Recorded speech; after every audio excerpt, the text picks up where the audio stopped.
Assalamualaikum warahmatullahi wabarakatuh. Perkenalkan, nama saya Septrian Fernando. Saya mahasiswa Pendidikan Bahasa Indonesia dari Universitas 11 Maret Surakarta. Di sini saya akan berbicara mengenai pembelajaran bahasa Indonesia abad 21. Di dalam dunia pendidikan abad 21 berorientasi pada model-model pembelajaran bahasa Indonesia yang berisi kegiatan-kegiatan yang menantang peserta didik. Di sini tidak hanya menantang peserta didik, namun juga untuk guru, yaitu namun difokuskan pada peserta didik untuk berpikir kritis, literal, dan sistematis, terutama dalam konteks pemecahan masalah, berkomunikasi dan berkolaborasi secara efektif dengan berbagai pihak, mengembangkan kreativitas yang dimilikinya untuk menghasilkan berbagai terobosan dan yang inovatif, memanfaatkan teknologi, informasi, dan komunikasi untuk meningkatkan kinerja dan aktivitas sehari-hari, menjalankan aktivitas pembelajaran mandiri yang kontekstual. Nah, sebagian dari bagian pengembangan pribadi dan mampu menggunakan berbagai media komunikasi untuk menyampaikan berbagai atau beragam gagasan dan melaksanakan aktivitas kolaborasi serta interaksi dengan beragam pihak. Selanjutnya yaitu mengenai keterampilan berkomunikasi. Keterampilan komunikasi ini merupakan salah satu indikator pencapaian pendidikan pada abad ini, yaitu pada abad 21 ini.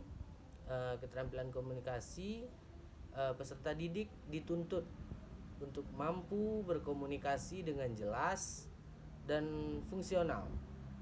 Nah, kemampuan berkomunikasi secara fungsional itu menghendaki peserta didik mampu menampilkan suatu kompetensi yang komunikatif, yang lebih komprehensif, yang memenuhi suatu indikator dari komponen mikro maupun makro. Dari suatu kompetensi komunikasi itu sendiri, setiap leksikon yang diajarkan dapat menuntun mitra tuturnya atau lawan berbicaranya dalam berbahasa memahami sejumlah intensi yang ada dalam pikirannya atau dalam benaknya.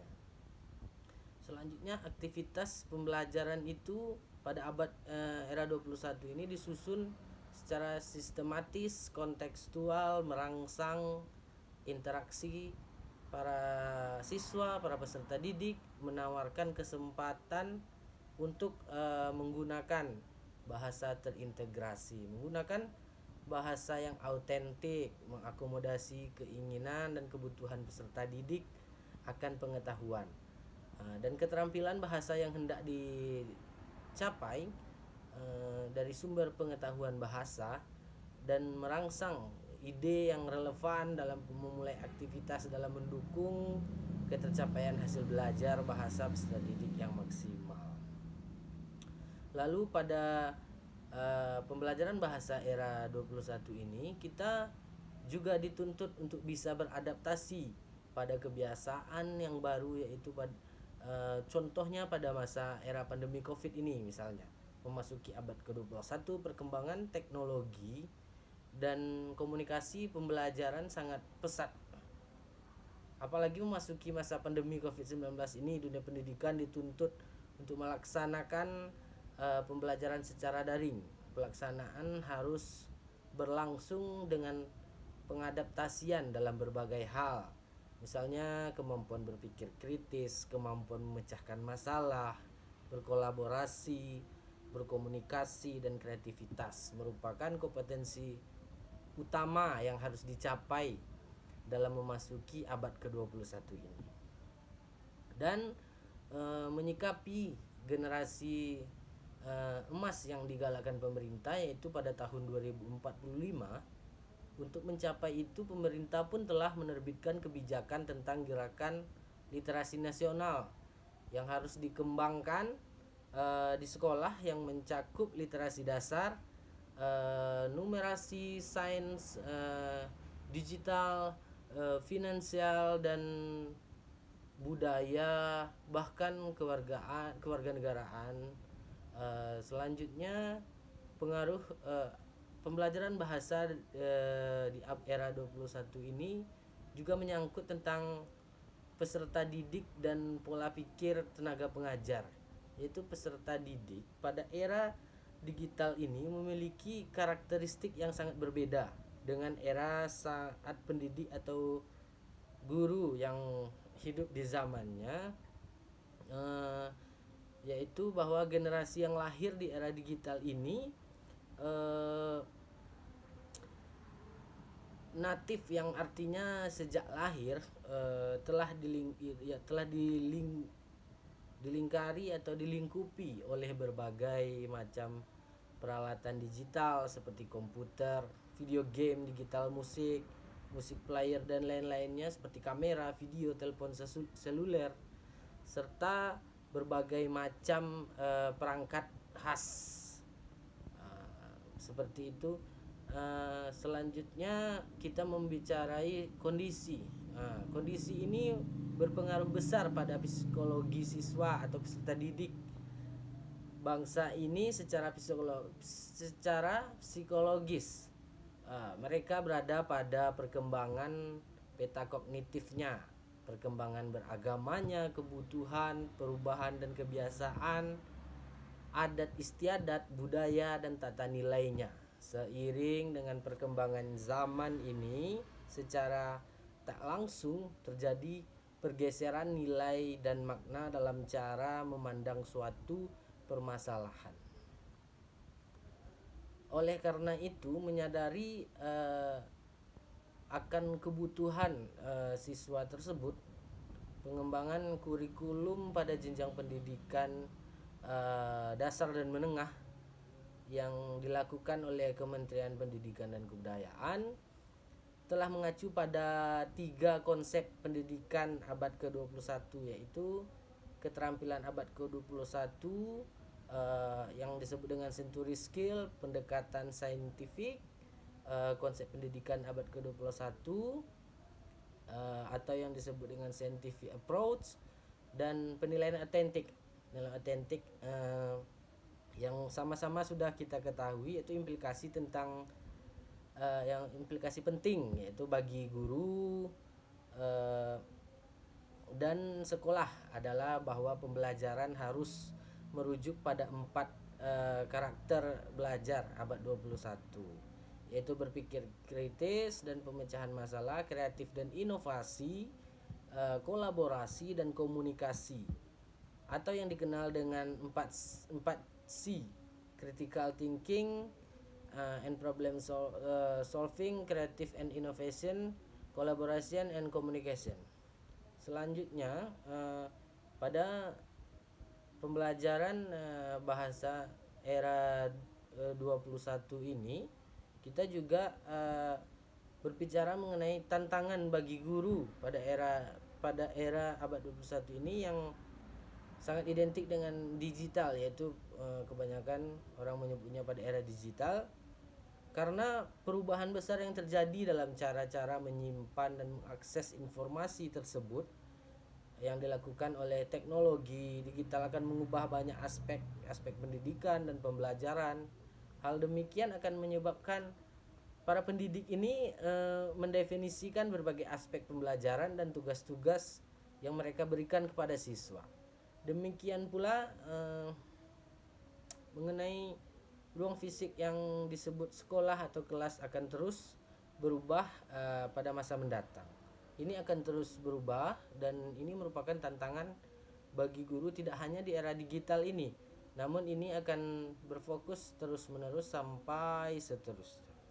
Organisasi dan akuntabilitas pembelajaran juga mengalami perubahan.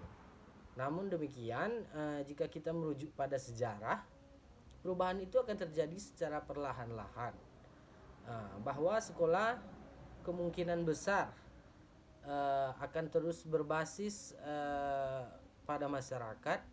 Guru akan terus melaksanakan tugas pembelajaran kepada kelompok-kelompok anak-anak di ruang-ruang kelas. Tantangan yang dihadapi guru pada era ini yaitu adalah makin kompleks permasalahannya.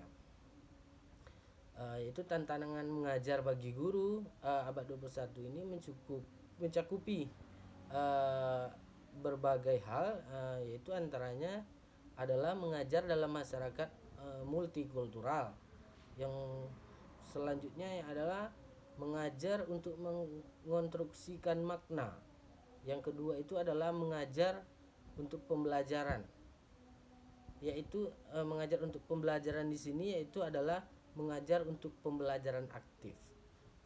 Selanjutnya adalah mengajar dan akuntabilitas.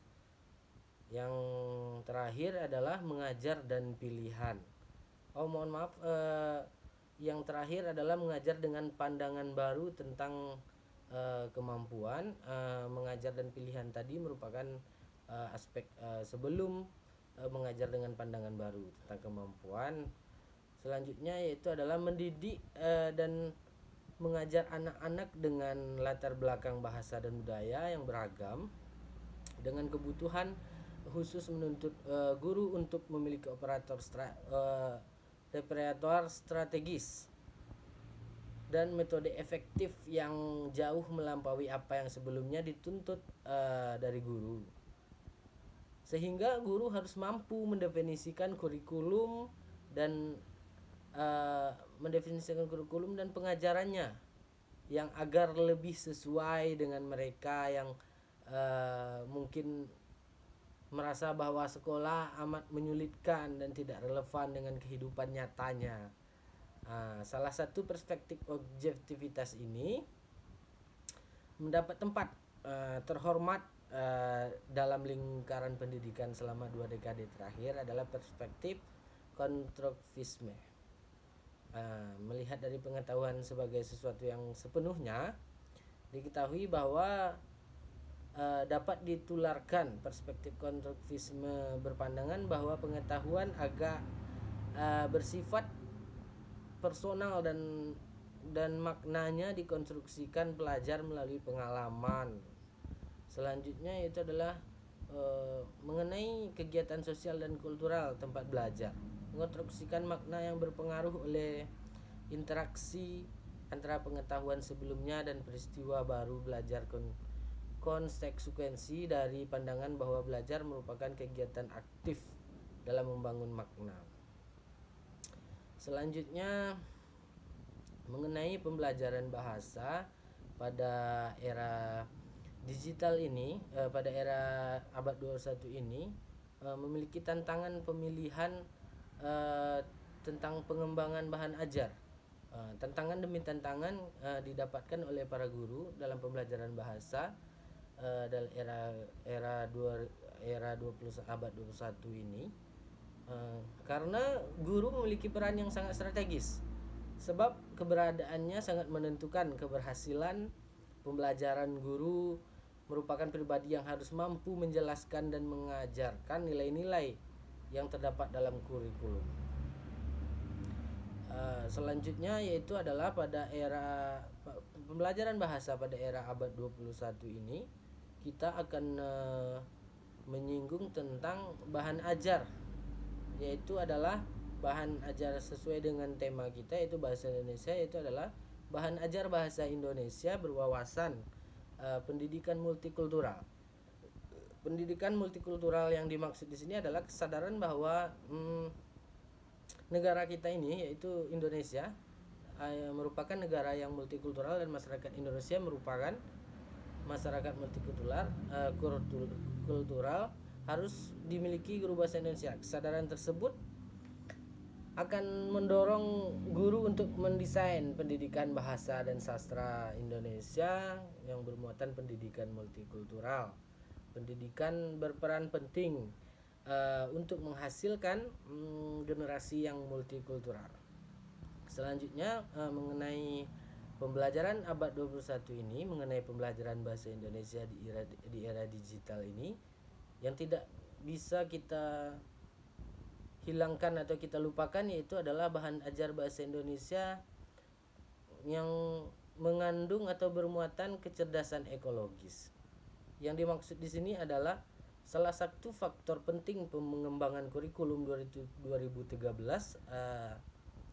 adalah tantangan eksternalnya yang antara lain terkait mengenai arus globalisasi dan berbagai isu yang terkait dalam masalah lingkungan hidup, kemajuan teknologi dan informasi, kebangkitan industri kreatif dan budaya, lingkungan hidup, kemajuan teknologi dan informasi, kebangkitan industri kreatif dan budaya, dan perkembangan pendidikan di tingkat internasional.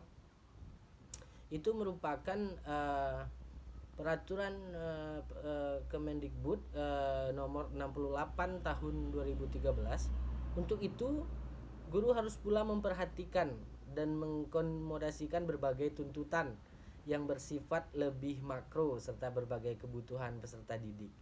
Baik itu pada skala lokal, nasional maksudnya, maupun global mengacu pada kerangka dasar berbagai kurikulum 2013. Selanjutnya mengenai pembahasan kita, pembelajaran pada pengajaran bahasa Indonesia pada era abad 21 ini adalah kita harus memperhatikan standar-standar tentang pembelajaran bahasa pada abad 21 ini. Standar-standar tersebut itu adalah kompetensi kreatif, dan salah satunya itu adalah kompetensi kreatif dan inovatif dalam pembelajaran bahasa. Dalam pengajaran bahasa di era abad 21, potensi yang sebaiknya dikuasai adalah kreativitas dan inovatif. Sebelum ini juga sudah disebutkan bahwa yang terpenting, yang sangat ditonjolkan dalam pembelajaran abad 22, abad ke-21 ini, yaitu adalah kreatif dan inovatif.